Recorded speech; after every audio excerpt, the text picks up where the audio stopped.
Fellow wrestling fans, and welcome to episode 216 of the We Can't Wrestle podcast. Nate Maxon, your host, here with you, and it is the Four Horsemen once again of the We Can't Wrestle podcast. My brother Aaron is here. Hello, everybody. Archie Mitchell. Hola. Senior Archie Mitchell. And as we record on February 13th, happy birthday to Mr. Mark Brew. Happy birthday, Mark. And I'm sure one of the best gifts. I'm sure one of the best gifts that you will get for your birthday are some of the names here as we go through. Oh, definitely. Continue our journey through the PWI 500 from 1994. What year were you born, Mark? 1990. Valentine's 1990. Mark's dad didn't get any ass on Valentine's Day.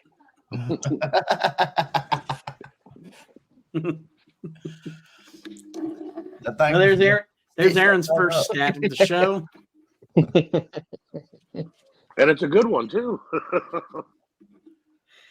So, yeah, for those of you that are listening, I mean, if you're listening for the first time, what? Anyway. Where the hell you been? Yeah, go back and listen to the last episode because we are going through the PWI 500 from 500 through number 1 from 1994. Last week, we left off at 435, which was Killer Kanarek. And I was probably drunk by the time I got to his name, so there you go. So we'll start this week, and like I said, last week and every other time we've done this, we'll record for about 90 minutes, see how far we get. Maybe we'll break into the top 400 this time because we're going to start at 434. Sean Summers, 6 foot, 231 pounds, 3 years pro. Beach Boy was a global rule breaker, now in Midwest Independence after an East Coast stint, among the best 1992 rookie crop, a talented wrestler who frequently interferes in matches. I do remember him from Global. I don't think he did much after that. Yeah, I remember him as well. He had the oxy on his nose, and would come out in those fluorescent tights and shit like that. He was pretty entertaining, actually. He in 98, 6/27/98, he actually did the job for draws on WWE. Did not know that. I didn't. Like I said, I didn't know anything about him after the global run. So I think he was TV champion in Global for a little while, right? I think you're right. Yes. Yeah. Yes. Aaron, Right, anything on Sean Summers? I don't know. I mean, he sounds like he's pretty basic. Probably looks like a Buff Bagwell looking motherfucker, probably, right? More like a Sunny Beach type. Yeah, like Sunny that, Beach, almost okay. do like a shorter version of me and Mike Enos, only not as mean. Bleach blonde hair, 5 o'clock shadow. So he's lean With the boas. lean Mike Enos. Lean Mike Enos. There you go. That works. Lean Mike Enos. Number 433 is Star Rider, 6'2", 211, 3 years pro, popular PWF star, gaining experience and knowledge. Still has scars from his 1993 feud with George South. Former PWF tag champ, now focusing on singles on WWF and WCW broadcasts. I don't think So I've he ever wasn't heard a of him masked before. guy. Yeah, he's masked. It looks like it says he was born in Fairfield, Ohio, but he looks like something that crawled out the Alabama backwoods. Star Rider, woo! Roll Tide. I don't know him. Yeah, I the name sounds slightly familiar, but Aaron just gave him the Arn Anderson treatment. I don't know you. I don't know you. Oh, No. well, we got the fix for that. Peep this. what does the Google say? No, I'm finna show you this picture. Oh, let's see. Oh, that's as generic as possible.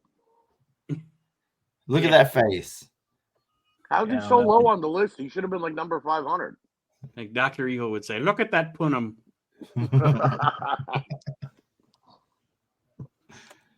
Oh, shit. All right. Number 432 is Rock Stevens, 6'4", 260, 4 years pro, gunning for more glory in Midwest Territorial Wrestling after a reign as the Motor City Champion.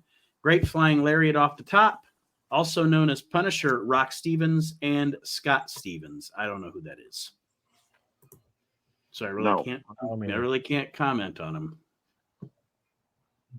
Every once in a while you have that guy where it's like none of the four of us have ever heard of him. So it's like, all right, moving on. Yeah, next. I know last week I mentioned that I remembered these guys, Troy and Mark. Mark Mest, 5'11", 368, 5 years pro. Big Mark is making his mark on Pennsylvania independence. Physical style perfectly complements tag team partner and brother Troy's technical acumen, has a devastating splash. I definitely do remember the Mests. I remember seeing them in magazines, and I think I've seen some of their stuff on YouTube. They're kind of a fun brother tag team because, usually brother tag teams are like the Steiners or Harlem Heat or whatever, where they're clearly different guys, but you can tell they're brothers and they have kind of the same, a lot of the same features. Whereas Troy and Mark were funny because there was like the technical wrestling good looking brother and then the fat brother. And it was kind of an interesting thing. You don't see that a lot. So it was like the Quades. Yeah. Dennis and Randy, yeah. Like guys like our mom, me and Nate's mom, she fucking loves Dennis Quaid, and she used to say all the time, I can remember her as a kid being like, I don't fucking understand how Randy Quaid came out of the same genetics as Dennis Quaid. That's good. Number 430 is Vance Nevada, 5'10", 197. I remember Vance Nevada. I do too. 1 year pro, 18-year-old rookie, rising star in Winnipeg's River City Wrestling, determined, quick, and agile. Stamina can be a problem, needs to expand his repertoire. So this is his rookie year, and I also remember Vance Nevada.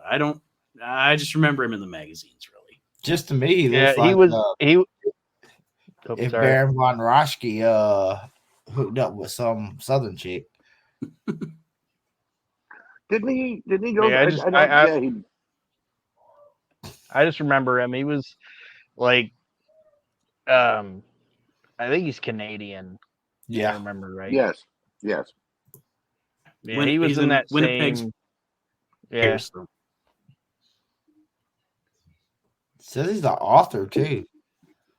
His finisher was known as the Grade A beefy slap top rope leg drop. Jesus. What? Why so long of a name?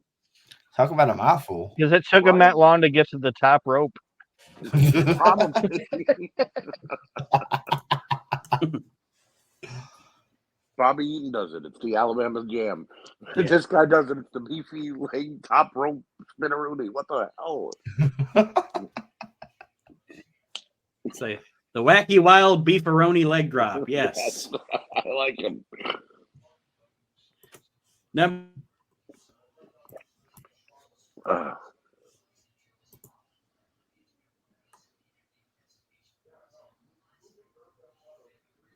Nate cut out. Yeah. It seems so. I'm still here. Can you hear me? Okay. Yes, we can. Yeah. My internet's being wild tonight. All right. Keith Hart, 5'6", 205, 9 years pro, from Sevierville, Tennessee, not related to the Calgary Hart clan. A Japanese-style aerialist, very fast with fancy moves and no fear. Has won tag titles with partner Greg Hart. So I first saw Keith Hart, and I was like, oh, Keith Hart. And then I saw that it wasn't him, and I'm like, okay, right. I don't know who this is. Right. They have to say, this is Keith Hart, 9 years pro. He's from where, South Carolina? Sevierville, Tennessee. He's not related to the Harts. Like, they had, like, 2 Keith Harts. Apparently so. You have to say that it wasn't the guy. And he's got a brother, too, named Greg. No, this wasn't them Hearts. This was the achy breaky Hearts. Let's see, 428. Spartan Greg Bobchick. Wait. Repeat. Spartan or Spartan? Spartan Greg Bobchick. Ex-Michigan State Matt Starr, hence the nickname. Has also competed in Japan's UWFI, trained by Ivan Koloff, went 36-0-5 until losing to Mickey Doyle. Never heard of him. Never even heard of the guy that beat him. I mean, he was trained by Koloff, so I mean, he had to be decent, solid worker, probably. Yeah. Never got anywhere apparently though, because I don't know who the hell he is. He was just a solid worker. Didn't say he had a great gimmick. Right. Didn't say he was any. He didn't say he was gonna do anything. He's just solid worker. Right. Vladimir was probably trained by Ivan Koloff too, and he sucked. And this guy might have. I mean, you don't. It says he went 36-0-5 in UWFI. So maybe if you were more familiar with the Japanese mixed martial arts shit back then, or what I mean, that promotion, maybe you would know who he is. But that wasn't my thing back then, and it still isn't. So. Number 427 is Chris Carter. Didn't he write the X-Files? 5'10", 230 pounds, 14 years pro, reverted to old name after being known as Professor Jack Graham. He and Mohammed Jihad Saad are the International Freedom Fighters, the Midwest Territorial Wrestling Tag Team Champions. Incredibly arrogant. Mm-hmm. I like his tag team partner better than I like him. Yeah.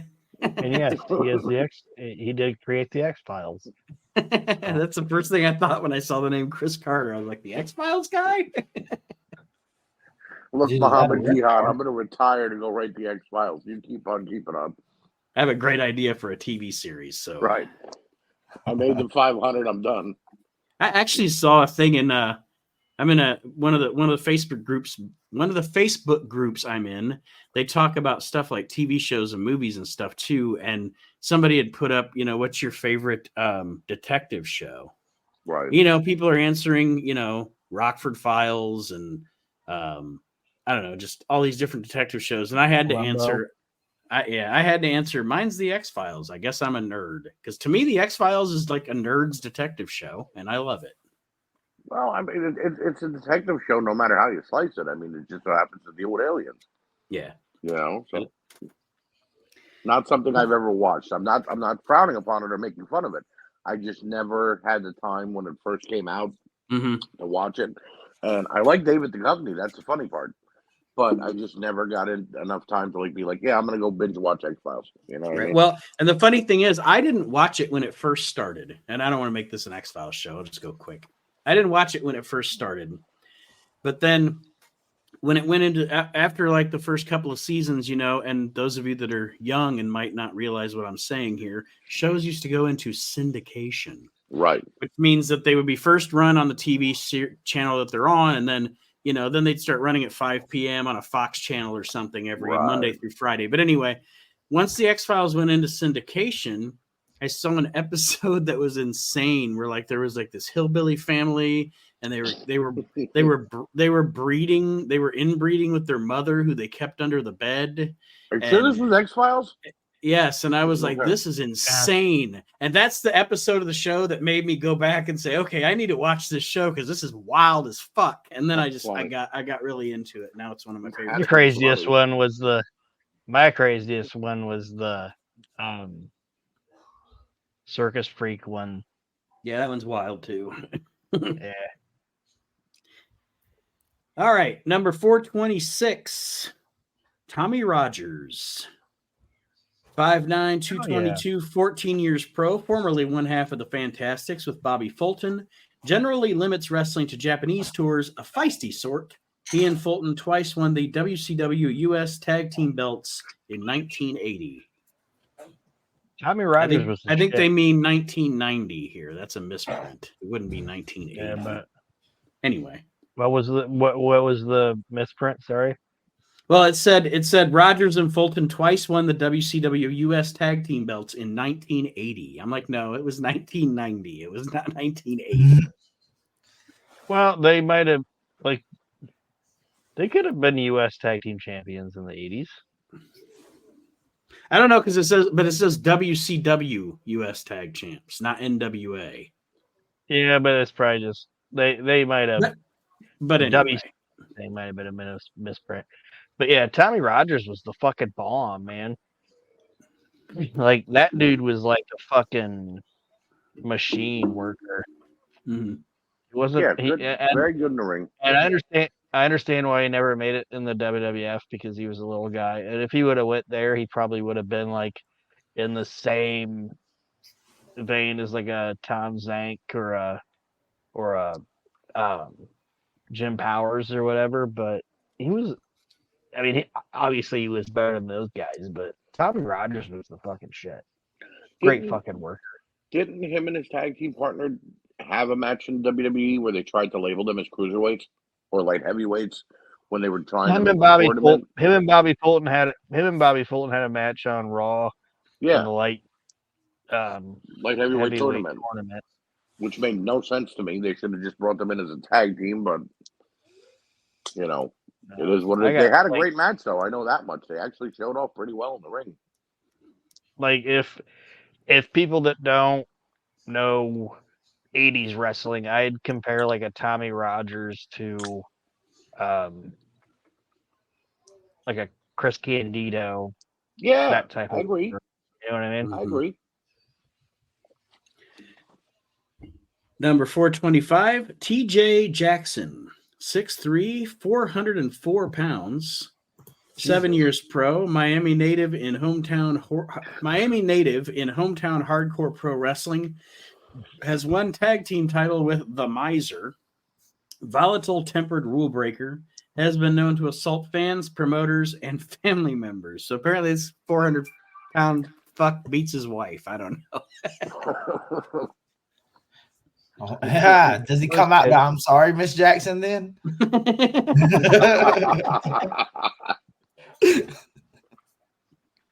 good one. I like that one. All right, nothing else on TJ because I don't think any of us know who he is.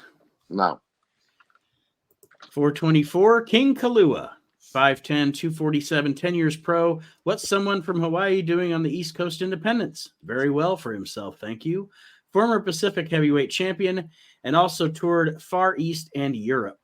And if anybody's ever seen, I don't think it's there anymore because when they switched over to Peacock, a lot of the Hidden Gems stuff went away. But if you ever saw in the Hidden Gems on the WWE network, they had the ECW pilot episode. Yes. And King Kalua actually wrestled on the pilot episode of the ECW TV show. I don't know if you ever saw that or not, but Yep. The pictures he may have even wrestled the Tasmaniac. I can't remember because it's been a while since I've seen it, but let's just call it what it is. It's Hawaiian Sting. I was thinking more like Hawaiian Warrior. No, to me, he reminds me of Sting. No, I'm over here. Look. You got a picture or no? I'll show a picture right now. Yeah, I got one. Yeah. That to me looks like Hawaiian Warrior. Warrior look similar. Face paint, you know what I mean? Well, you got pants on. See, you're both coming from your own truth. In my picture, he was wearing warrior type, underwear. He's the Hawaiian. He's the Hawaiian Power Warrior Sting. Ayakea. Okay. No, Kalua. Yeah. All right. and Bailey's. Yes. 423, Jesse Henning, 6'2", 210, 1 year pro, trained by his older brother Kurt and father Larry and Brad Regans, a rising star in Twin Cities-based PWA, good scientific wrestler, eager to learn more. Wait. Kurt had a brother? I never knew that. I don't believe this. Yeah. So you mean after Kurt died and they inducted him into a Hall of Fame and everything that went on? We've never seen or heard of this man? I don't understand this. Yeah, I don't believe it. Instead, we got Michael McGillicuddy. As his heir apparent.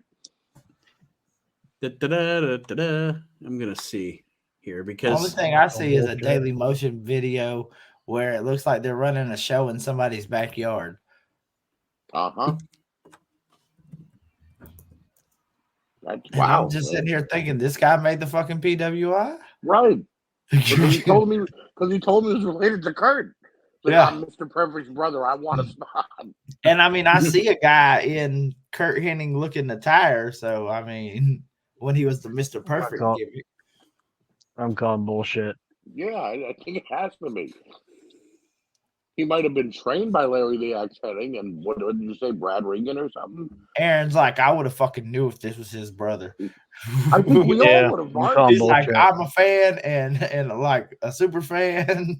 You're not gonna call me on this. Years of all the companies I'm calling bullshit. Kurt Hennig went to, we have never heard. Like at Slamboree and WCW, they brought Larry the Axe Hennig out, and he actually had a part in the show. His whole family was there except for Kurt because he was working for the WWF at the time. Why wouldn't there have been another son in the audience though? Yeah. Whenever we saw Flair, we saw every child. You know what I mean? And maybe it was one of those things where they maybe the Axe was trying to get some kid a start, in the business, and you can be a Hennig, just like all these people, just like Lars Anderson. You said you could be an Anderson, right? But yeah, you guys are right. I mean, you never have. And if I look him up in the Google machine, I mean, it must be the same guy because it says he's in greater Minneapolis, St. Paul area. But now, I mean, his name must legally be Jesse Hennig because on LinkedIn, he's Jesse Hennig and he's an account executive at carsoup.com. But so I don't know. You sure his real name isn't Kevin Vaughn? So he can get us into a new Chevy Impala, but he can't wrestle worth the lick anymore. Yeah, but he'll couldn't get a decent promo picture either. You know what kind of deal? You know what kind of deal you're going to get from him though? What kind? Perfect. All right, 422 American GI. That's a basic ass name. 6'3", 240, 4 years pro, formerly in the PWF, where he was Italian Stallion's frequent tag team partner. A patriotic sort and a big fan favorite wherever he goes. Determined, will fight until the end. I'm sure this guy just came out dressed like Sergeant Slaughter. And Scuzz Bucket came out like Tim Ford in the USA. And fuck him. Number 421, Jerry Faith. 6 foot, 219, 2 years pro, up-and-comer in CWA and other independents, trained by Nightmare Dan Davis. Also captured the CWA tag belts with Davis earlier this year. I don't know, Jerry Faith. And he came out of the George Michael song. I was just about to say that, Aaron. You stole the words out of my mouth. I mean, he's got that typical hairdo. He'd get the fans to start chanting, "You gotta have faith. You gotta have faith," as he was down and making his comeback. Do you think it would be nice? If I could slam your body. Number 420. First name Bo, last name Dacious. Bo Dacious. 6 foot, 233 years pro, native of Huber Heights, Ohio, has an excellent future ahead of him. Is contending in several Midwest independent federations. Fan favorite, continues to gain experience. It's one of the reasons I love being a wrestling fan and why I love pro wrestling, because only in pro wrestling would a guy be like, "Yep, my name is Bo Dacious." Yeah, legal name. My mama named me Bo Dacious.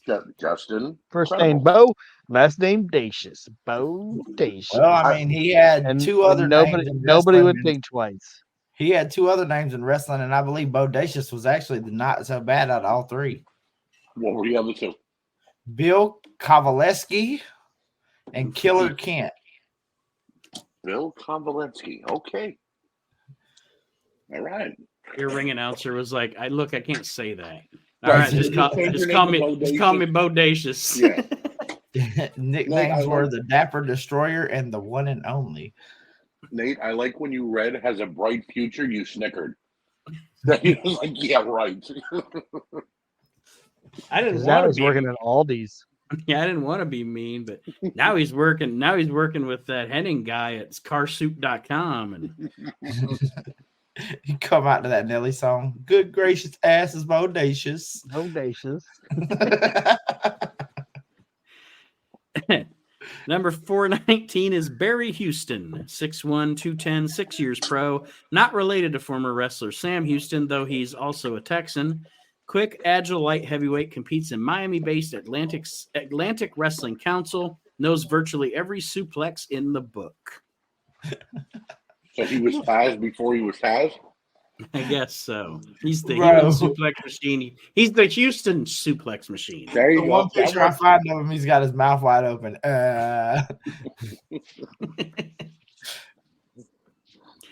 Don't know him. Don't know him. 418, Greg Hart. That's the Keith Hart guy's tag team partner. 5'8", 202, 6 years pro. Has held numerous titles with partner Keith Hart. Quick aerialist, delights Southern fans with flying body press. Won 85% of 1993 and 94 matches. Formerly known as Regulator Steel. Now that name I know. That name I've heard before and I've read before. Regulator Steel. So that's who these guys were? I don't know. Before they were Regulators! Mount up. That's exactly what their gimmick was. What kind of adult sites he was on, Regulator Steel. That's exactly what their gimmick was. They were cowboys and they'd come out to that would be their opening. So yeah, wow. Okay. And then they became a fake Hart. Yeah. 417, KC Knight. 6'1", 242, 4 years pro, Windy City Wrestling's former heavyweight champion, was recently upset by the devious Iron Mike Sampson. Aerial tactics and a super quick style make him a popular fan favorite. I see a picture of him here, and I know of this guy. I don't know if I've ever actually seen one of his matches. Yeah, but I know him from the magazines. I mean, come on, KC Knight, LA Knight. I mean, you don't see a trend LA's here? dad. That's what it says.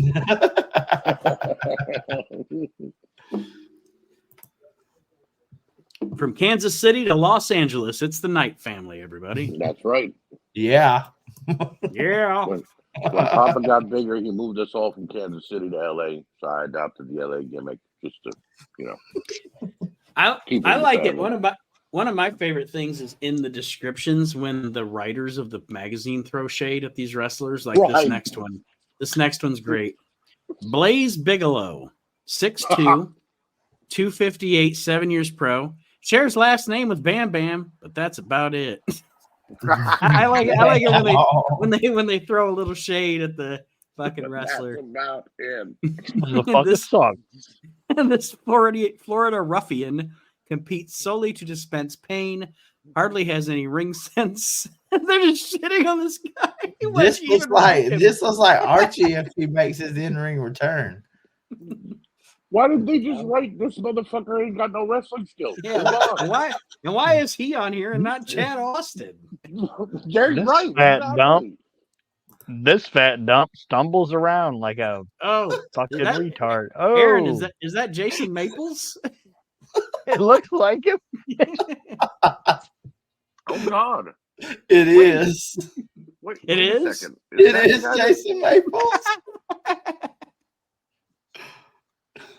You know who he looks like? You guys ever watch XPW? Mm-hmm. The company that took over for ECW? Remember the guy Supreme? That's what he looks like, just with a beard. I don't think that's Supreme. I think that's Jason Maples. I think it actually is Jason Maples.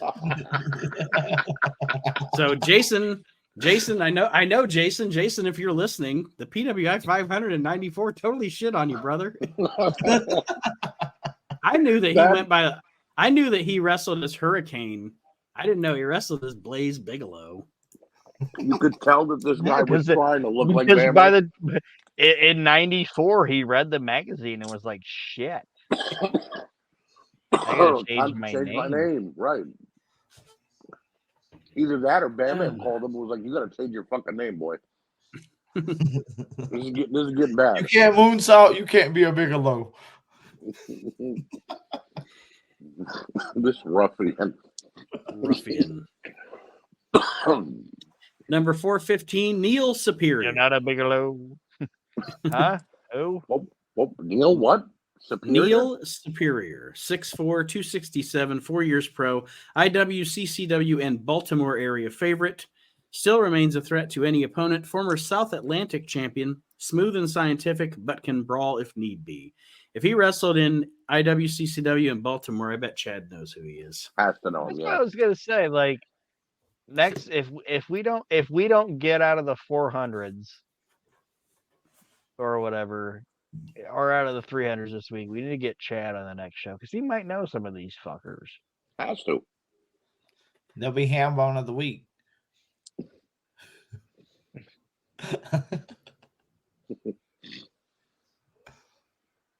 Anyway, who's next? He was Up trained next, by 414. Alpha. Gladiator 2 was 414, 6 foot, 240, 9 years pro, former tag team wrestler, probably best known for losing a match to the Mulkey brothers on national TV, currently in the PWF, gained speed over the past year. So he's probably one of those I generic... remember these guys. No, I remember these guys. These guys lost to the Mulkeys, and then they were mad.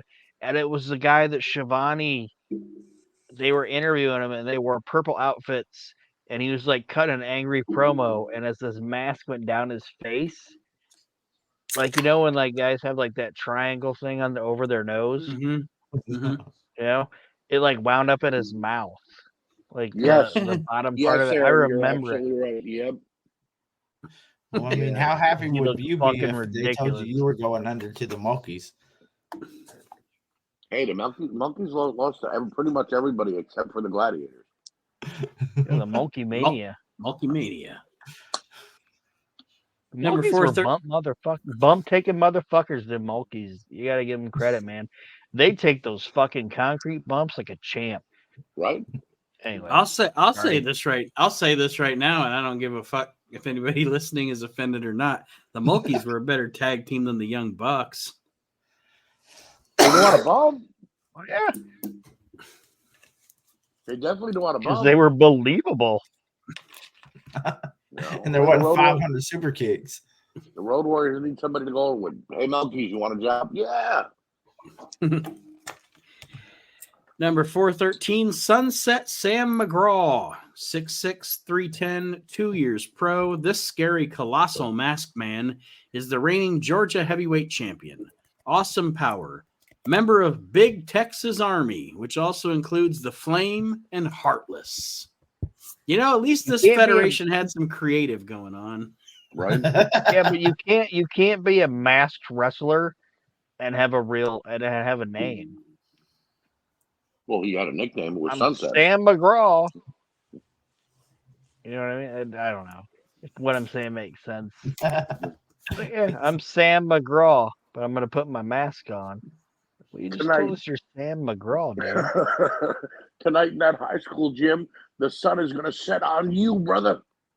You mean Sam McGraw works up at the 76 station? No, they forgot. No. I got a mask on. I got a mask on. I got a mask Definitely. That's Tim's cousin. Yeah, you definitely look at him. They look like He's a him. McGraw. I seen you out there last week with Craig and them. Oh, you mean Flame and Heartless? Number 412 is Blair Rogers, 5'10", 225, 3 years pro. Bobby Rogers' brother, doubtful. Far less experience, notorious for doink-like move of taking Bobby's place in the ring while match is in progress. So they're twins. So that tells us they're twins, right? Anyway. Or he's dressed like Doink, and the referee's like, what the fuck is going on? your brother's not dressed like Doink, and you're dressed like Doink. You're not tricking me.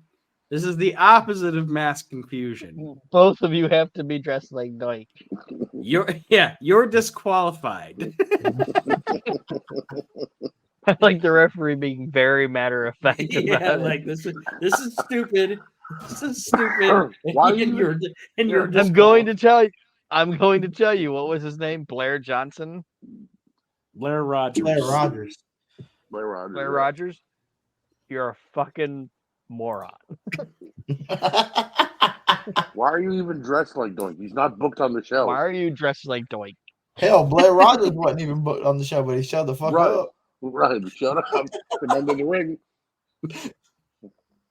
This match is over. Number 411 is Robbie Royce, 5'8", 215, 3 years pro, fine up-and-coming aerial wrestler. One of the most popular wrestlers on the Canadian independent scene, has done surprisingly well against larger foes, will accept anyone's challenge.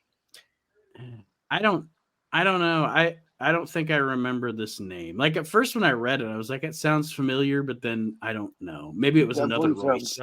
Yeah, it sounds familiar, but like you said, it could have just been another guy with the last name Royce. You know what I mean? Says he his alter egos were Canadian Cannonball, El Diablo Jesus, Mr. Midnight, Mr. Torture, and then Robbie Royce. El Diablo Jesus.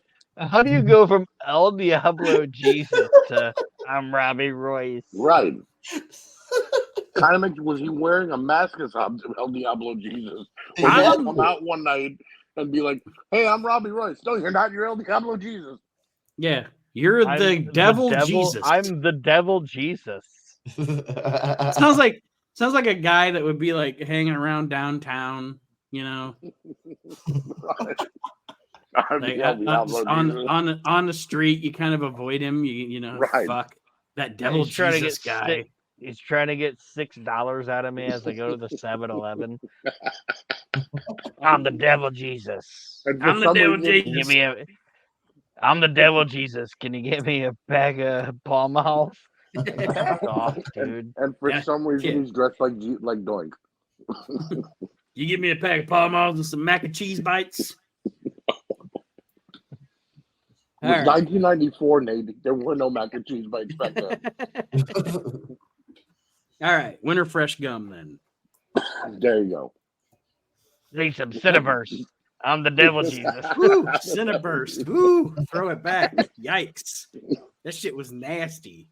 Like, but they dipped gum in like cinnamon flavored salt. It was fucking gross. Anyway, Cineburst, that takes me back. 410, Lou Andrews.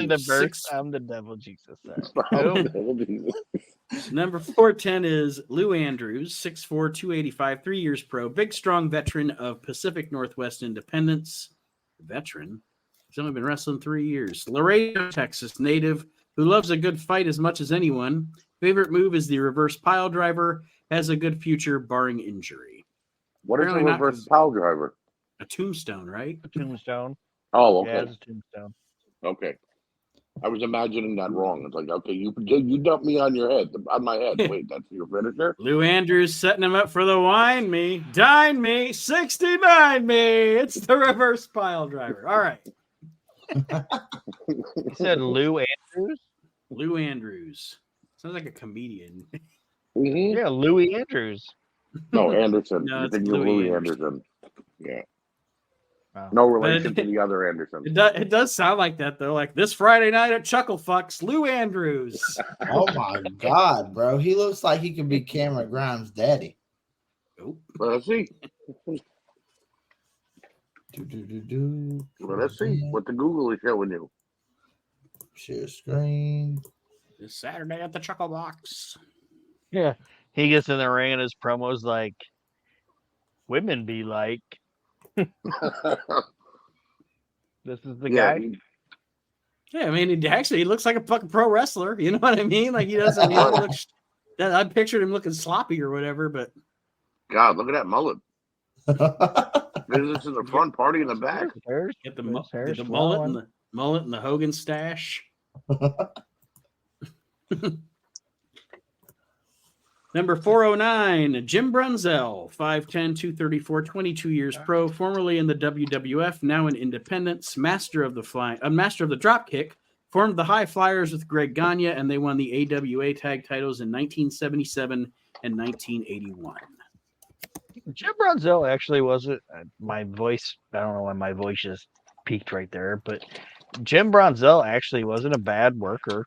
No, Jim Brunzell is my favorite. I actually am not a big fan of Brian Blair. I like Jim Brunzell as a wrestler, though. Actually, the funny thing is, I actually like Brunzell, and I don't like Greg Gagne as a singles wrestler, but him and Brunzell were a really good fucking tag That's a team. good point. If you ever get a chance to watch any of their stuff, they actually were a really good fucking tag team. Yeah, and I didn't mind the Killer Bees. Jim Brunzell was a pretty good fucking wrestler. And I think this is 94. I think in 94 he came back for a little bit in the WWF. I'm pretty sure he was on some Raws in 94, if I remember correctly. He also worked a little bit in WCW in 93. Yes, he did. Like he did that Slamboree in 93, and I think he worked a little bit there. Yeah, there's nothing wrong with Jim Brunzell. I think he wasn't big enough to be to be a single star in the WWF, and I'm not saying like big enough as a star. I'm saying like stature wise, and he also suffered from the Minnesota voice, if that makes sense. Like he wasn't big enough, but then he also had the voice of like if he's gonna cut a promo, he's like, oh geez. Yeah, he sounds like he's in the movie Fargo. Oh jeez. Oh man, I'm gonna beat him down tonight. Let me tell you something, Mr. Lundegaard. Let me tell you. Yeah, nothing wrong with Jim Brunzell. We just lost all listeners from the state of Minnesota. Because they know it's true. They're all listening like, fuck these guys. What's going on here? You betcha sure. You guys can go get bent, eh? Oh yeah. You can go fuck yourself. Bunch of hosers. I'd rather be Canadian anyway, 408, Mr. Dynamic. Nice segue there. I'd rather be Canadian anyway. 408. Mr. Dynamic, 6 foot, 265, 5 years pro. This muscular athlete is the top contender to the New Age title, boasts an impressive top rope lariat. Fragile psyche gets him in trouble when rattled by fans. Don't know him. If you're going by the Monarch, Mr. Dynamic, how could your fragile psyche get you in trouble? Like, shouldn't you be like impervious to everything because you're that dynamic? Yeah, and somebody needs to get him Bodacious's phone number so Bodacious can give him a little confidence. Jesus. Yeah, or El Diablo Jesus. More like Mr. Try. Oh, I fucked it up there. Dramatic. Mr. Dramatic. No. Mr. Dramatic. He's like Nathan Lane.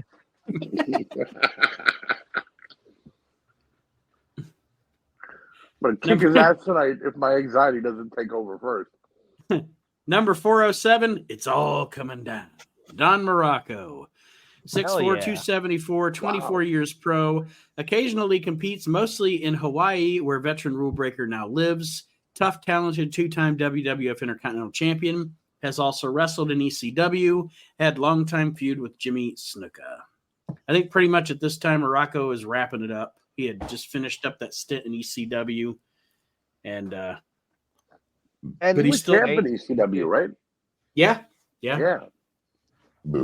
Because it went from him to Tito to Shane Douglas. Right. And that's when Shane became champion the first time. Yes. Right. No, I always liked Morocco. Nate, tell me if I'm wrong, and if I am, it's okay. But we were just talking about the reverse pile driver. I think he invented if not invented it, he brought it to the States. I think he was the first guy to use the tombstone. Morocco? Yeah. The only one that he's the first, at least for me, the first that I can recall using that move. And Morocco, when he did it, man, it looked like he dropped you on your fucking stack of dimes, and and I'm sure it was safe as hell. You know what I mean? I'm sure it was safe as hell. Yeah. But he made it look mean. Man, he's the first guy that I remember using that shit. And that dude, he might have not been, and he didn't need to be. So I'm gonna preface this by saying that, was he like the greatest in-ring worker in the world? No. But fucking promo wise, that dude was a fucking genius. Oh, He was the first guy. Sorry, I'm just like Don Morocco is one of my favorite pro wrestlers of all time. End of story. He's one of mine too. And promo wise, like he was like, I'm gonna talk quiet, so you gotta shut the fuck up and listen to what I'm saying. You know, like people put Jake over for that, and they should, but Don was the first guy to really do that I remember. If that makes sense. Like I'm gonna talk quiet, so you gotta listen to me. He had fun doing his shit too. Like you could tell he enjoyed it. Like I was watching, I'm watching some WWF stuff from 87, like late 87, early 88, and he's just turned face because he's doing the thing where Butch Reed and One Man Gang attacks Superstar Graham, and Morocco's siding with Superstar Graham. He's about to become The Rock or whatever. But anyway, he does this whole promo with Gene where he's like, I'm going to tell you what, you attack Superstar Graham. Bruce Reed. Yeah, that's what I'm calling you. Bruce Reed. Because that was your name when you came out your mama. Bruce Reed. And he's calling Butch Reed Bruce Reed through this whole promo. And I was just like, this is fucking great. Because Gene's kind of smirking. And he was like, that's what your name was when you came out your mama. That's right, fucking line. When you came out your mama. But yeah, Morocco is fucking fantastic.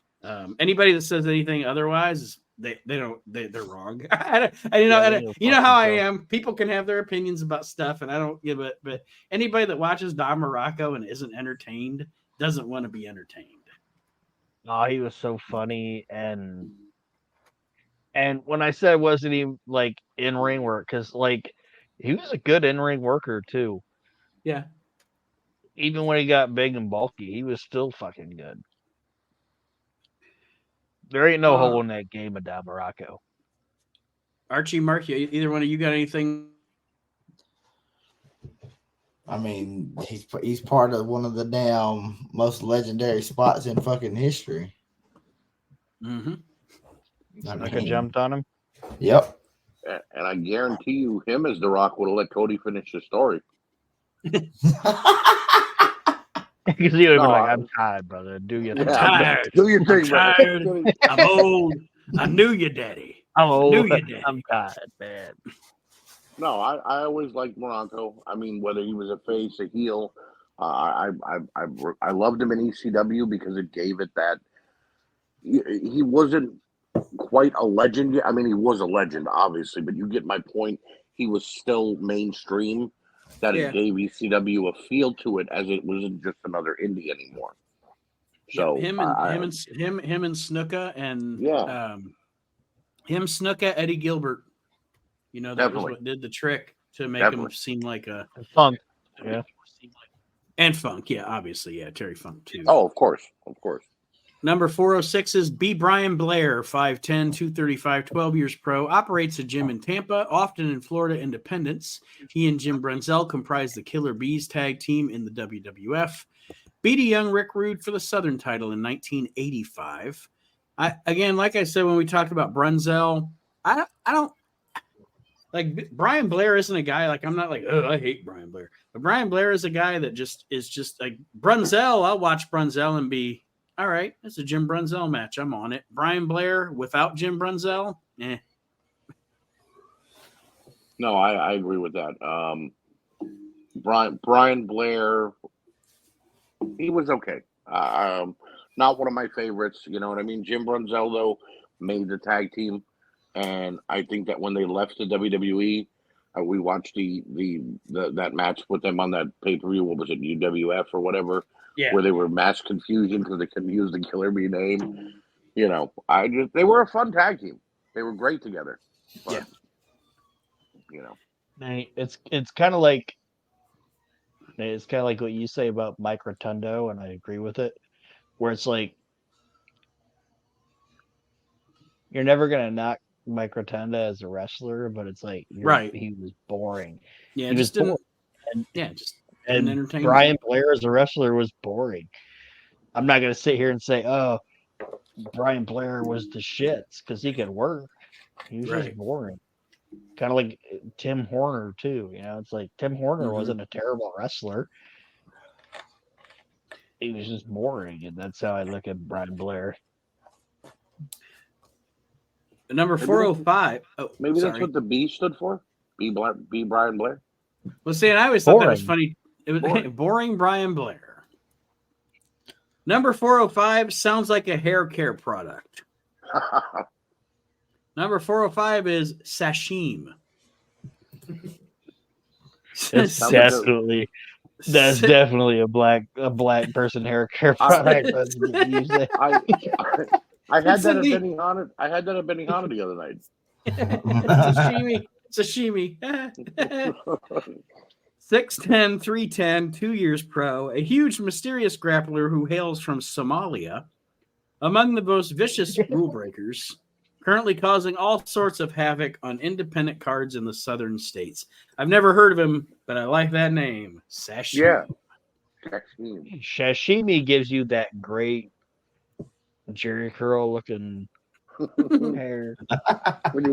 When you want your Jerry curl to look shiny, try sashimi. Look for sashimi in the ethnic hair department. You've heard of Soul Glow? Try sashimi. Damn it, man. So, yeah, sashimi is just damn it. Sashimi is to Soul Glow as McDougal's is to McDonald's. Right. Yeah. There you go. 404. Oh, we talked about these fat fucks last week. King Kong. Oh, 6'4", 437, 5 years pro, back in Texas Independence after being in WCW. There, he was Awesome Kong's partner in Harley Race's Colossal Kong's tag team. Likes the splash. You would too at that size. Meaning that's the only move that he knows. We talked about those piggies last week. The Kongs. I don't know if we said this last week, but does anybody remember that picture in the Guinness Book of World Records of the fat twins on the bikes? Oh yeah, that was that was the Colossal Kongs for me. Like somebody brought the fat twins into WCW. You know. And you mentioned it, Nate. Harley Race, like, you want me to manage these guys while I'm managing Vader? I just picture Harley puffing on his cigarette, like, what the fuck is going on? Playing with his gun, like, really? We're doing it? So wait, these are the sloppiest fuckers on God's green earth. I've had Luger, I've had Vader, I had Rude for a little bit, and now you're giving me the Colossal Kong? And then they threw another guy at him, which blew my mind because it was actually Hercules in a mask, the Super Invader. Super Invader. You know? So, yeah, bad. Like, I don't understand why. I never understood the Super Invader thing. I never understood it. Like, even if you can, okay, you couldn't call him just Hercules, but I'm sure you could call him Hercules Hernandez. Right. Why do you have to be in a mask? And you're wanting to build, and you're wanting to take a star from the WWF and you put fucking pantyhose on his head and say he's from Singapore or whatever. That one always blows my fucking mind. And he didn't know an ounce of karate, but you were trying to bill him as this Japanese mercenary. It was like, what? Or just call him Ray Hernandez. The other thing they did was they got the Powers of Pain back. Yeah, and put them in their masks.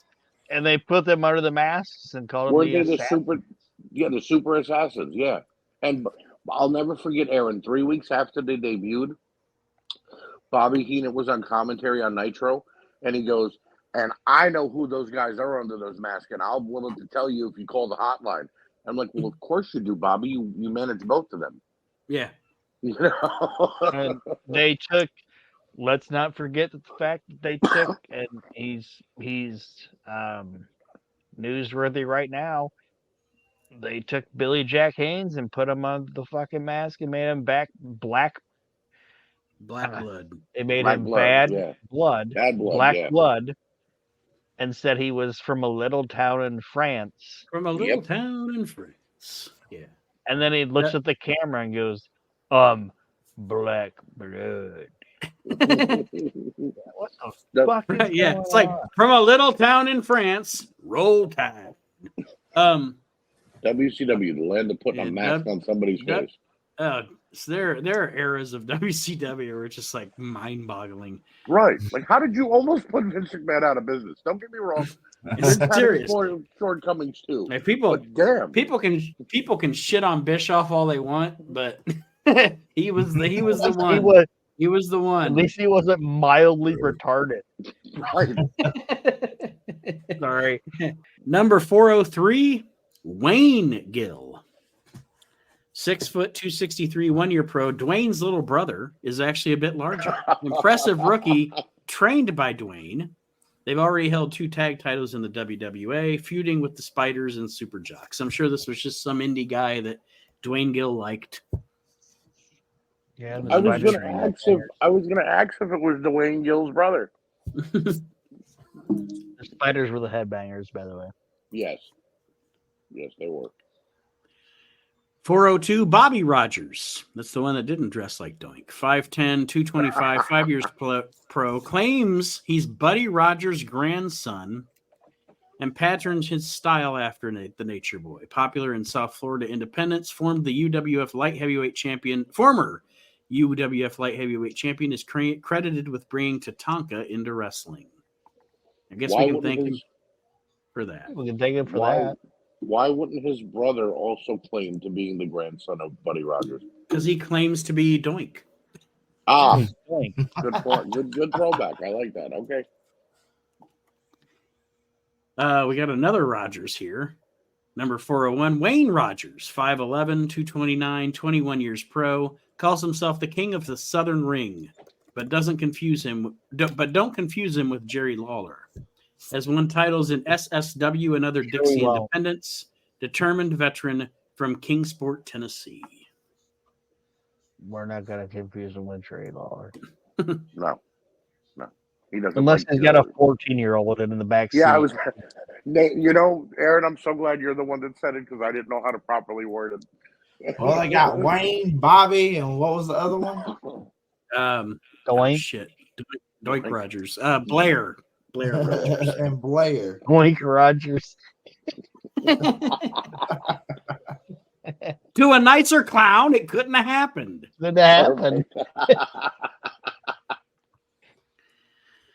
Number 400, Giant Ron Reese, 7'2", 365, 1 year pro, New England's biggest new star, trained by the legendary Killer Kowalski, tags with Big John Studd as the Giants of Wrestling, played basketball at Santa Clara University and pro hoops in Europe. And of course, that is the Yeti.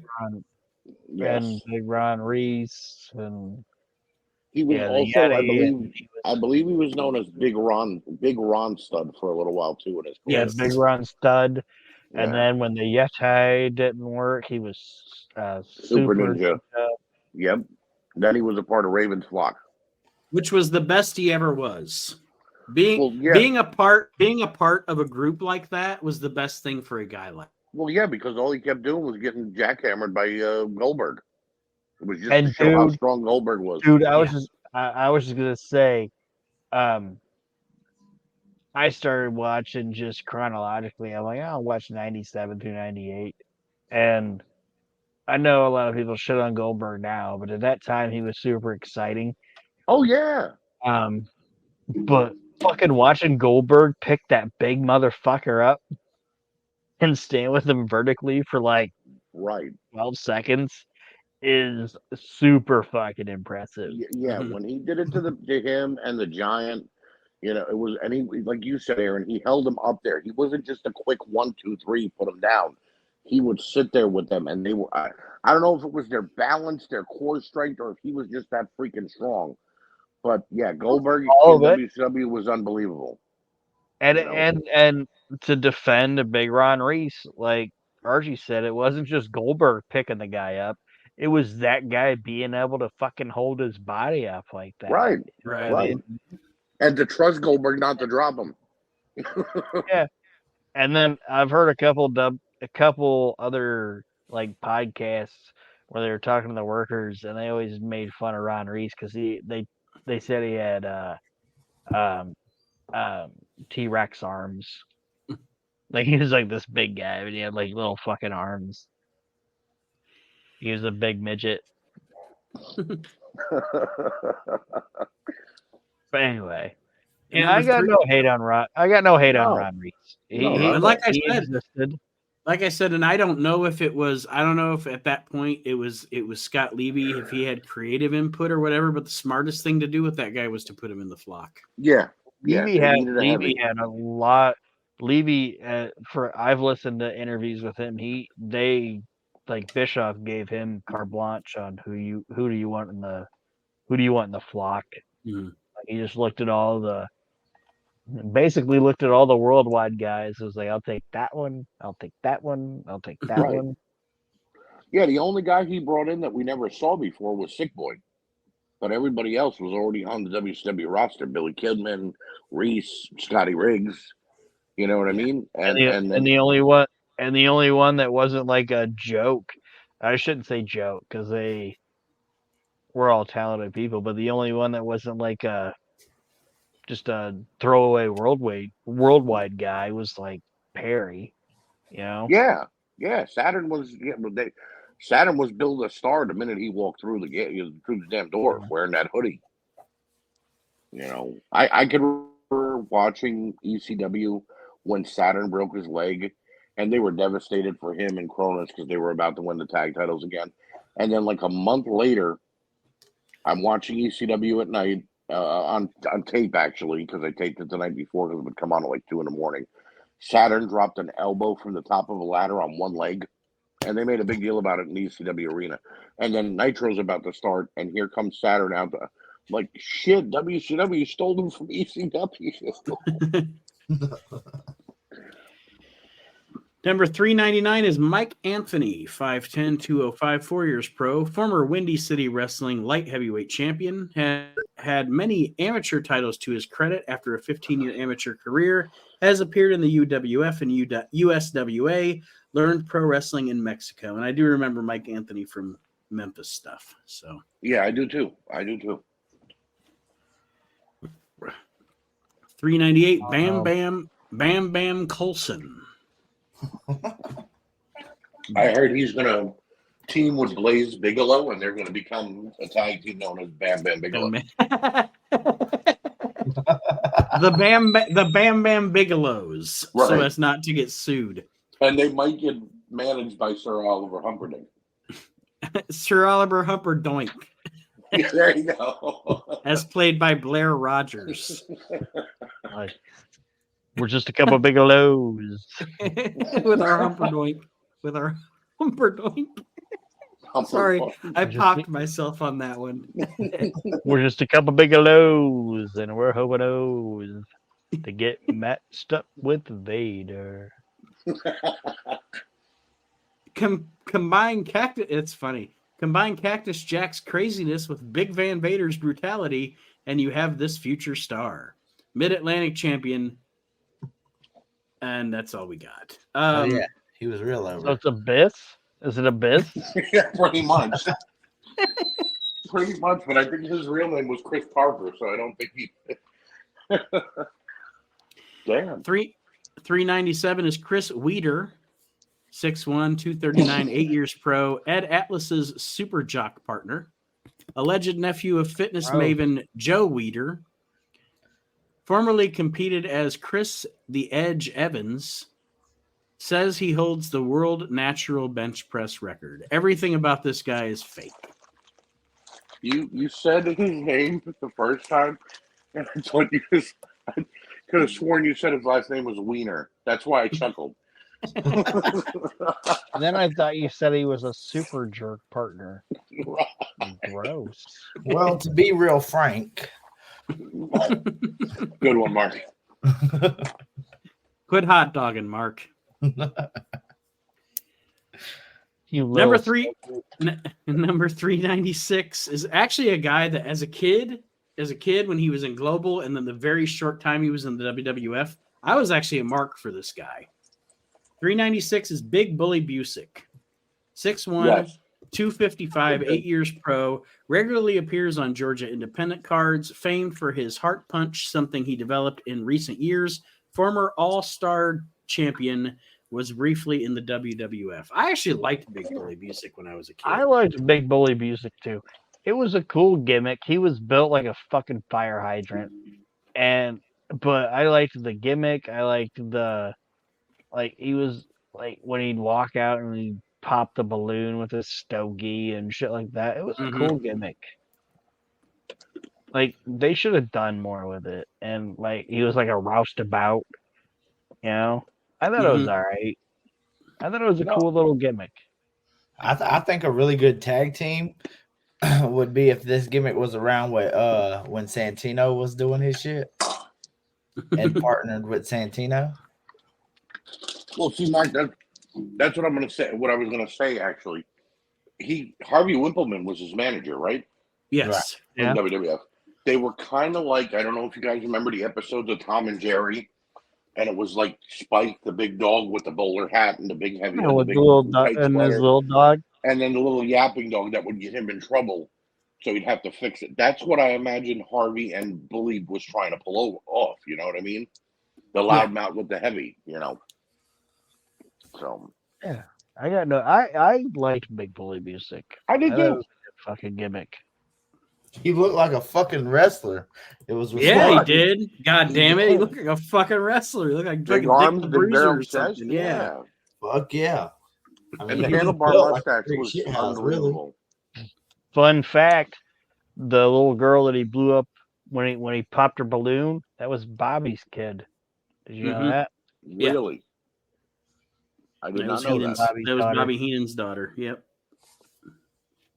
Yeah, the Bully Busick gimmick was fucking good, and they should have done more with it, in my opinion.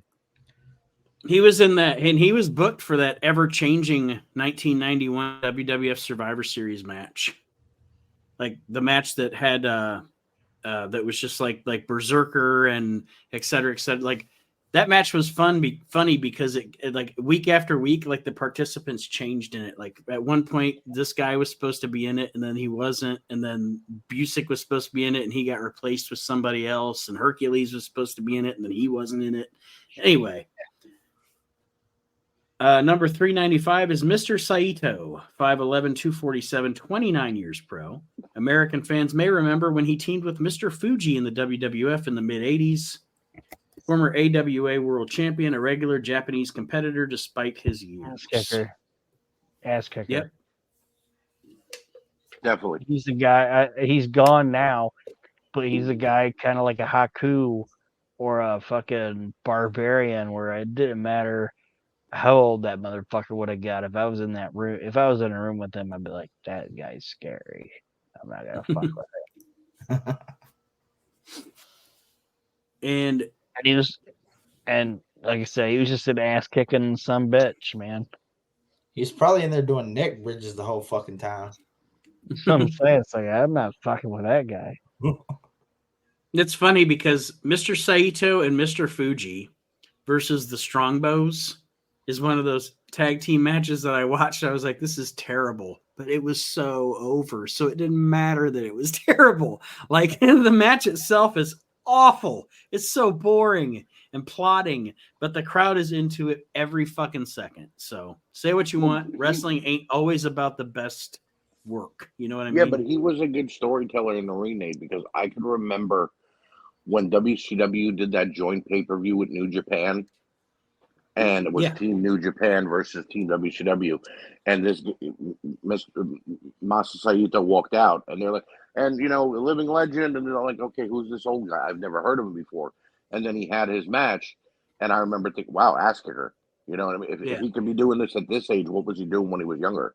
Right. And then they explained, like you said, teams with Fuji up and down the the United States and the Orient, and I was like, okay, I got to watch more of his stuff now. So he's, in my opinion, he's the Japanese Haku. Like that's the guy in the locker room you don't fuck with.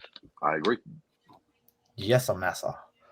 394, Buddy Wayne, 5'6", 202, 8 years pro.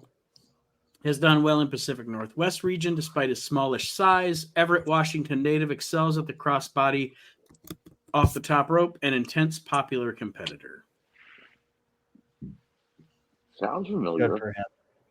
Not good for him.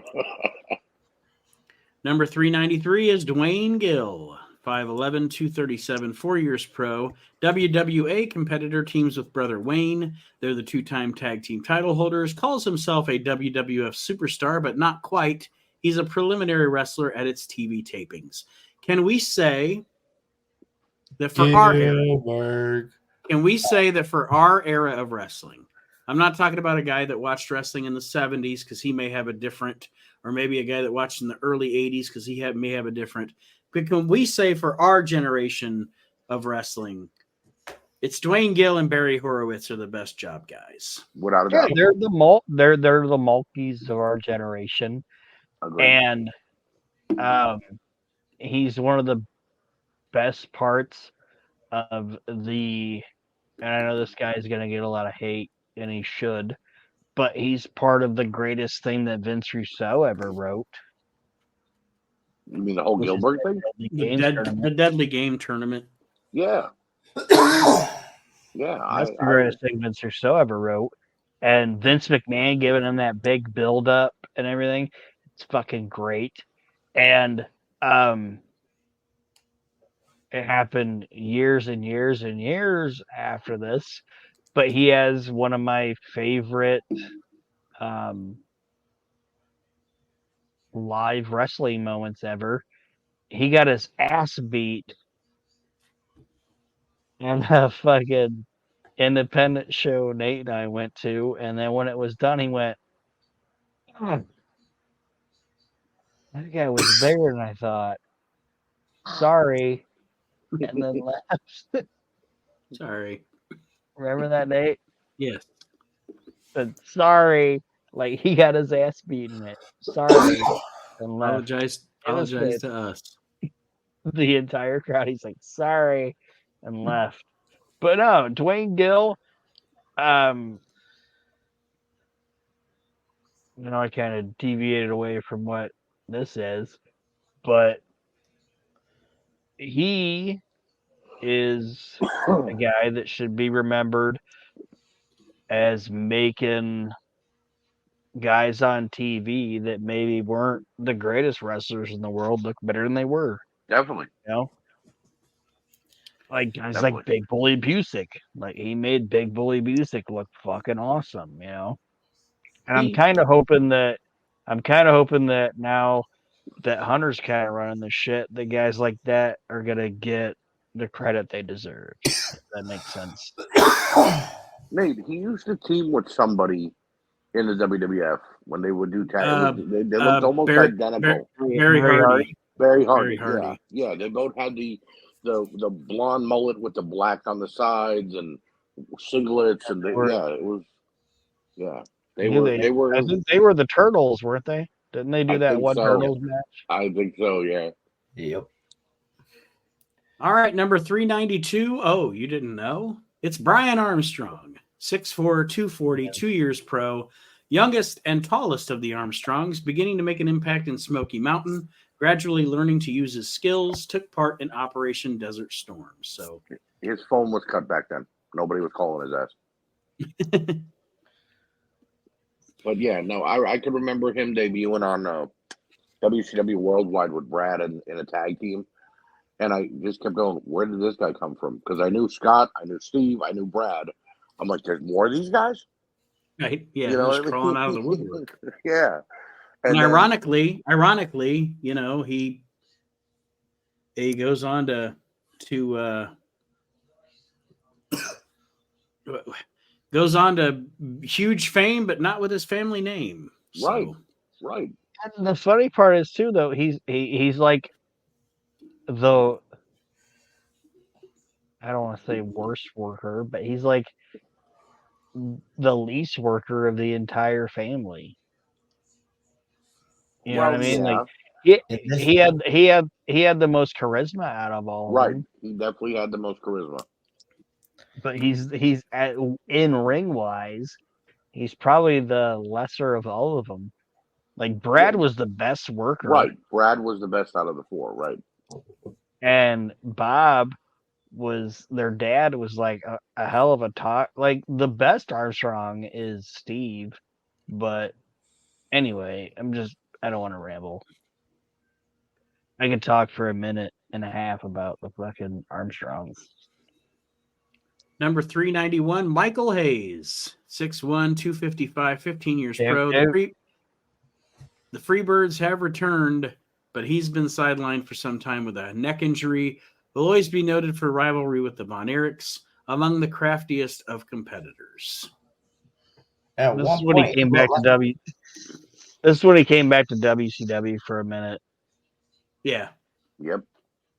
This is around the time I don't know if you guys have ever watched the WWE documentary about Stone Cold. This is where he invented the stunner.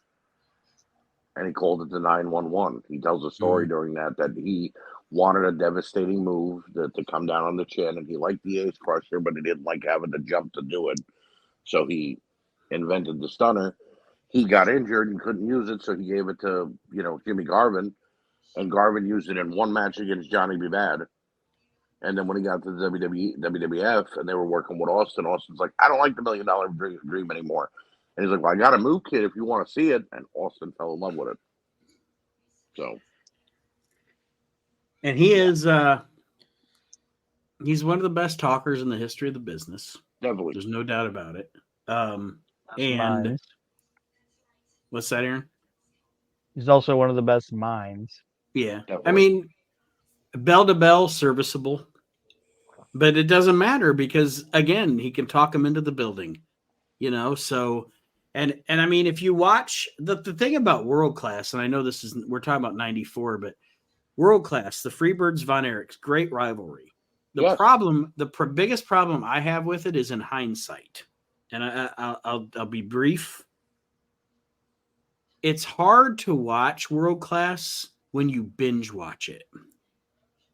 I understand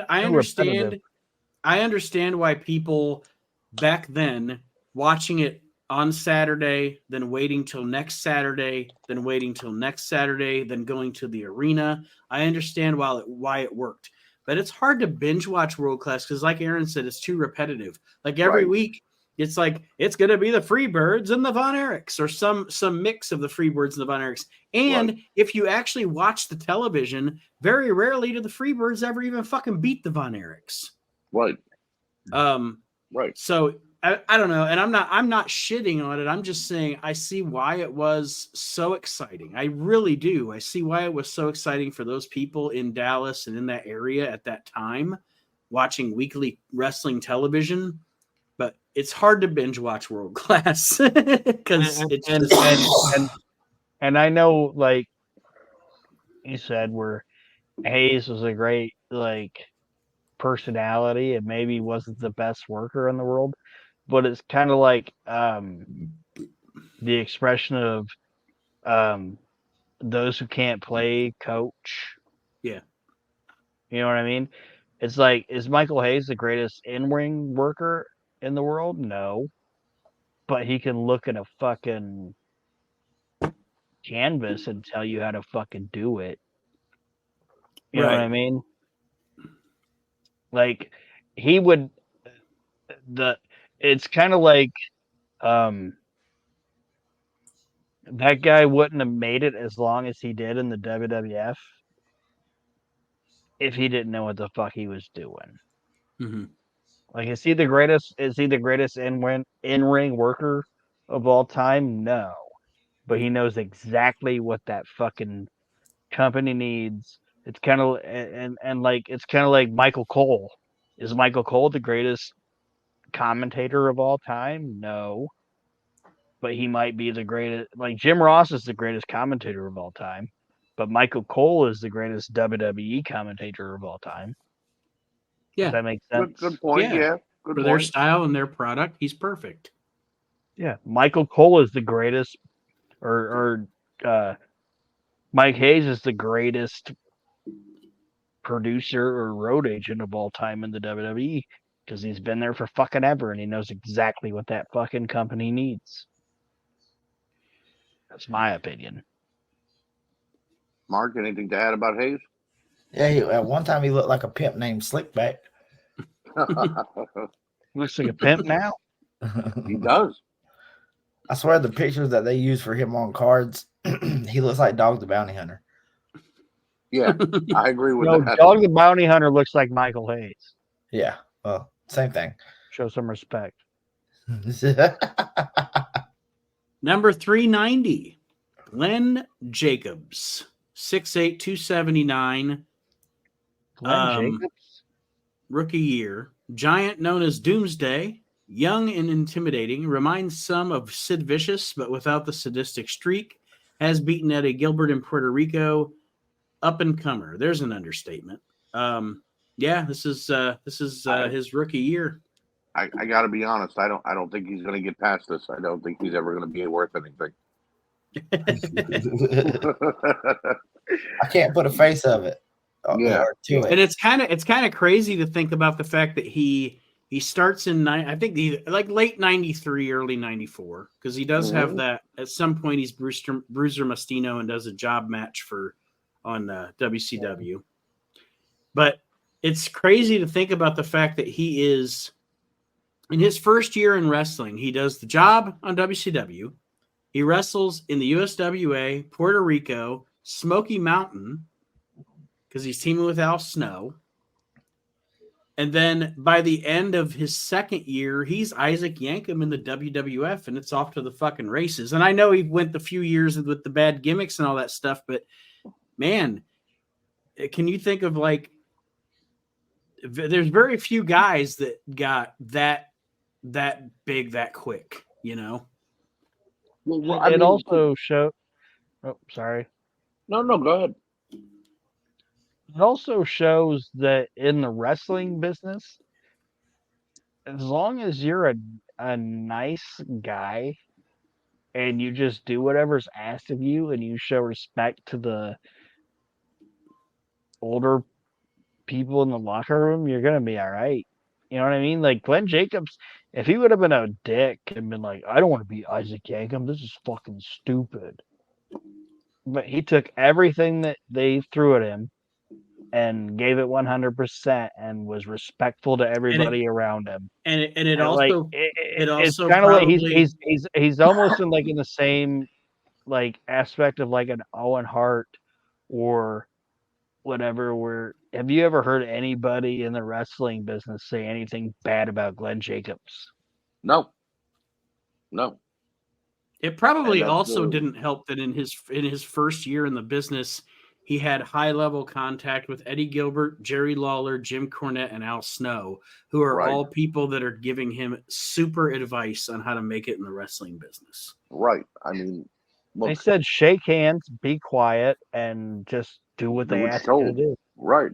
I mean, to go from Isaac Yankem. Plus, you're 6'7" and you look like a fucking Greek god. So you go from Yankem, and then they tell you during your off time, look, we're going to dye your hair black, and we want you to be the fake Diesel. And then they kill that character off. He goes back to the USWA. They make him the Christmas Creation, which was the precursor to Kane, which was, he became Doomsday, and then the Kane one just clicked because of the chemistry he had with Taker. You know what I mean? Talk about 9 lives of a wrestling career.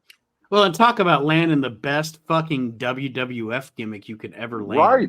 What's my gimmick? You're the Undertaker's brother. But he had to eat a lot of. Well, my point is, he had to eat a lot of shit before he got to that. You know what I mean? You're gonna be the fake Diesel, and he had to have gone in his head. Shit, I gotta follow Kevin Nash. You know what I mean? Right. And then it's like I think we talked about it on RTE, right? It's like you're Undertaker's brother. The Undertaker ain't going anywhere. Right. Neither is his brother. Even if we blow you up, which they did, still figure out a way. We'll still figure out a way that you're fucking blown apart body parts formed back together and created you. They basically took aspects of Jason Voorhees and Michael Myers and mashed them together and went, this is the character we want. And Glenn Jacobs went, no problem. Yeah. You know what I mean? It worked out perfectly for him because, yes, The Undertaker isn't going anywhere. But we've seen gimmicks fail before, guys, because guys couldn't get them over. So we do know that this could have buried him, no pun intended, had it just not clicked. Right. I think he could there have was been that buried alive. there was that you know, that run where they gave him the big gold belt, Yeah, you know, where he had his mask off or whatever, he was like bald yeah. pain or whatever. Cena, who has a lot of respect for Glenn Jacobs, which everybody should, talked about when Glenn got that belt, and he basically said that was like the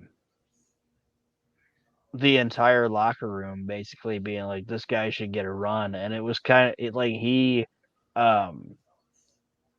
like compared it to like when an actor that maybe never got like an Academy Award got like the Lifetime Achievement Award. Right. Like everybody in the locker room was like, give the fucking guy the belt. Like he should have it. And it worked. Even if That for was a a great month. run Even for if it's him. for a month, give him the fucking belt. Yeah, it's like when they gave Mick the belt. Right. Someone who's been through everything. You've blown him up. Okay, give him his prize. You know. Number 389, Rip Sawyer. Yeah, 6 Tom's foot, brother. Yeah, fuck him. I don't know who he is. 6 foot, Go ahead. 236, 6 years pro. Baltimore native, is former ACW champion, losing the belt to T. Ranchula. Longtime member of the Cream Team, with partner Dave Casanova, more aggressive since losing the title. What the fuck did they have going on at this promotion? Right. Finishing maneuver. His finishing maneuver was the sticky icky. Oh, all right, we're gonna move on from the Cream Team. Please. It came out to the Weird Al song, "The White Stuff." Number 388 is Bull Payne, 6'3", 266, 4 years pro, frequent competitor in Southern Independence, nasty native of South Carolina who loves to cause havoc, always accompanied by his valet Samantha, formerly in USWA and Global. Bull Payne's one of those guys that I'm surprised never made it like big, because he was actually pretty good and had a good look. He should have at least made it to WCW mid card, I think.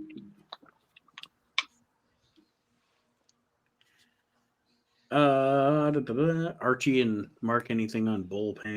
I'm the only thing that I have running around in my head is why some of these guys. I mean, Bull Payne, great, guy with a good gimmick, but they always put them with like the weirdest valets. Like he's always with Samantha, or like I think it was Tony Anthony, Dirty White Boy. Didn't he have like a nurse with him when he was on the Independents? No, he had the dirty white girl. I don't remember if he had a nurse or not at any point. I know one of them did. Just a nurse. They always put them. I guess it was because hey, we're gonna throw an attractive girl with them, so maybe it'll help them get some eyes on them. Well, and it also never really worked. Well, I was gonna say, I think a lot of times with a guy like that look, I hate to say this because it sounds awful, but I think sometimes also they get paired up with a girl like that, so it's like, maybe one day we can do the gimmick like Randy Savage and Elizabeth, where we allude to the fact that he's beating her. You know what I mean? Like you might be right, smacking her around. And I'm not saying it's good or saying it's bad. I'm just saying maybe that's why. I don't know. WWE did it with Mike Knox and Kelly Kelly. Mm-hmm. You know what I mean? So yeah, there is always that. It's always the understanding of if we put him with a woman, he's got the chance of hitting her or something, and that'll rile up everybody. You know. And nobody ever did that kind of an act better than Randy and Liz. By the way. Right. Well, I mean, we just talked about somebody that basically, raped somebody, and that was the storyline, and then their baby got kicked into the crowd. Just saying. It wasn't my fault. All right, so we've reached our 90 minutes. We are at 387. How far do we want to go? Do you want to go to 385? Do you want to go to 380? I'll leave it up to you guys. I'm willing to roll the dice. Let's go to 385.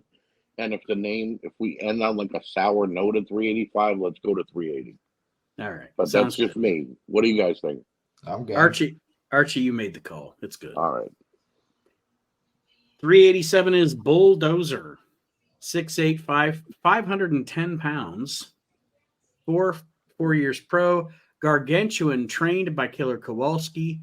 Says he's wrestling's premier TV movie trivia expert. Has body slammed the Warlord and Giant Ron Reese in the IWF. There's a picture of him here, and he just looks like a fat guy. Like, wasn't that Roadblock Bulldozer? No, that was Rochester Road. Yeah, it's okay. Not. It's I was like looking at his face. I'm like, if I grow his hair out, and no, he doesn't. He doesn't look as like Roadblock looked like he didn't have any teeth. Yeah, you're right about that. He may like have, but he just had a face that looked like it didn't have any teeth. Mm-hmm. This guy's not him. Okay, like a mongoloid. Yes, like a mongoloid. 386 is Johnny Hotbody. 5'10", 230, 6 years pro. Violent former ECW champ, still makes the rounds of the Eastern Independents. Fierceness compensates for relatively small size and lack of power. Has never forgiven PWI for inadvertently omitting him from the 1991 survey. Johnny Hotbody. That's funny. And he still has heat with the... Yeah. I remember, if I remember correctly, you guys are the ECW aficionados here. He was it Tommy Dreamer beat him, and then Stevie Richards brought in Raven to like vindicate him or something? I remember it was supposed to, Dreamer and Stevie were feuding, and Stevie going, "I didn't bring you Johnny Hotbody. I didn't bring you Scotty Flamingo. I brought you Raven," and out walked Scott Levy.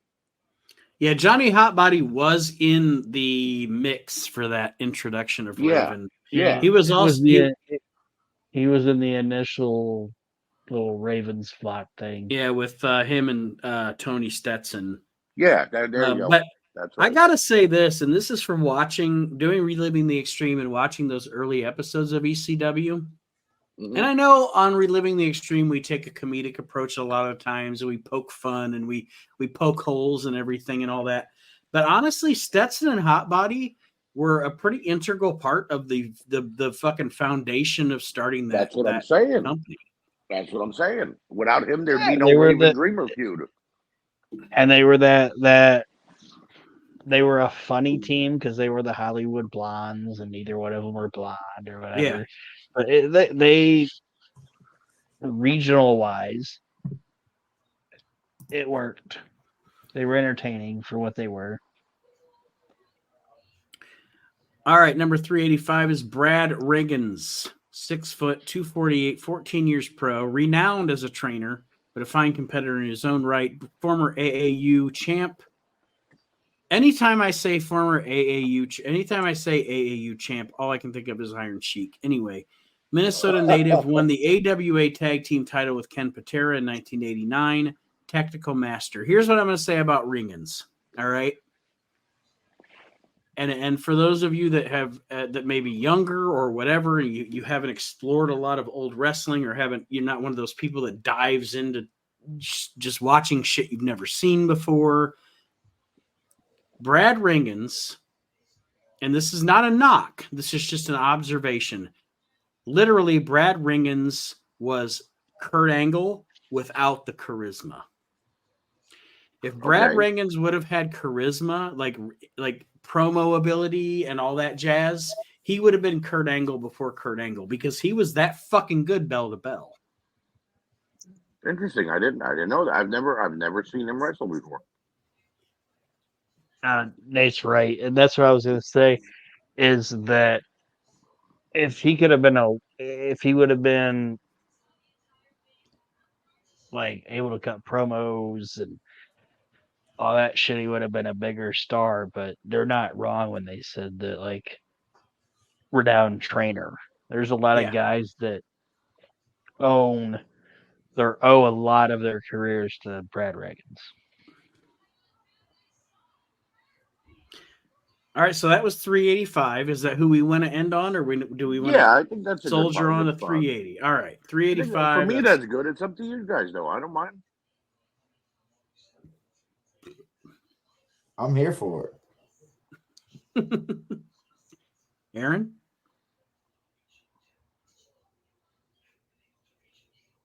Aaron, are you there? Aaron must have fell asleep. So we're it. starting. We're ending it. So he could cuss us all. I didn't fall asleep. I pooped. Do you want to stop at Reagan's or do you want to go to 380? I have no choice but to stop at Reagan's. My phone is about to die and my earbud just died too. All right, so we're gonna stop right now. 385. We'll put a fucking pin in it, and we'll start next week at 384. That's a good round number. We're good. I want to thank Aaron, Mark, and Archie for joining me this week. I love these PWI 500 episodes. Great conversation. And we will see everybody next week with more of the 1994 PWI 500 here on the We Can't Wrestle podcast. Have a great week, everybody.